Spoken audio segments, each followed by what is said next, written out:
औरंगजेब कबर हटाव आंदोलनानंतर नागपुरातील महाल परिसरात तुफान राडा, 2 गटात दगडफेक आणि जाळपोळ। आतापर्यंत 80 पेक्षा जास्त संशयित ताब्यात, परिस्थिती नियंत्रणात।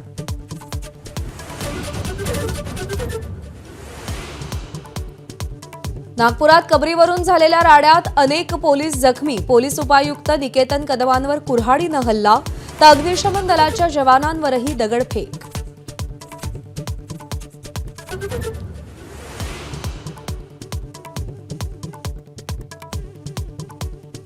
कालच्या राड्यानंतर नागपूरमध्ये तणावपूर्ण शांतता। कोतवाली, गणेशपेठ, लकडगंज, पाचपावली, शांतीनगर, सक्करदरा, नंदनवन, इमामवाडा, यशोधरानगर आणि कपिलनगर भागात संचारबंदी।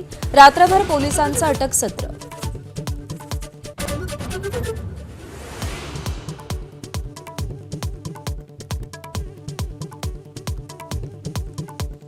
नागपुरातल्या राड्यानंतर पोलिसांचा सायबर सेल ऍक्टिव्ह, तब्बल 1,500 सोशल मीडिया हँडलवर करडी नजर। आक्षेपार्ह व्हिडिओ आणि पोस्ट शेअर करणाऱ्यांची ओळख निश्चित।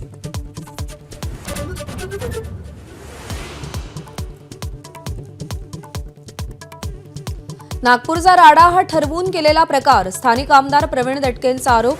संवेदनशील भागामध्ये पोलीस उशिरा पोहोचल्याचा आरोप। पीआय संजय सिंग यांना निलंबित करण्याचीही आमदारांची मागणी।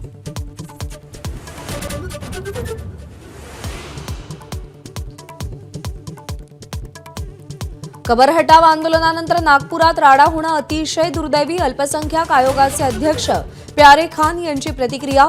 दंगलखोर स्थानिक नसून नागपूर बाहेरून आल्याचा प्यारे खान यांना संशय।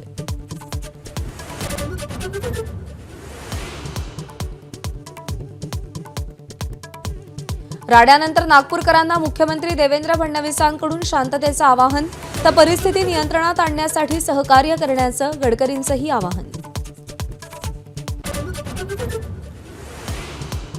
नागपूर प्रकरणासंदर्भात फडणवीसांच्या निवासस्थानी बैठक, कोणालाच सोडणार नाही। नागपूर राड्यावर सरकारची कडक भूमिका, तर बावनकुळे आज घटनास्थळाची पाहणी करणार।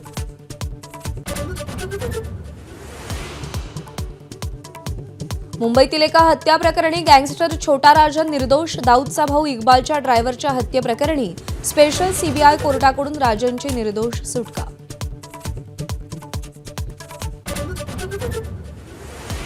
आजपासून माथेरान बेमुदत बंद, पर्यटकांच्या फसवणुकीविरोधात संघर्ष समितीकडून माथेरान बंदची हाक।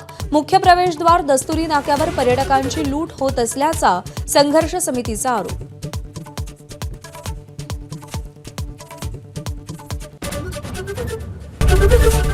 एबीपी माझा, उघडा डोळे बघा नीट।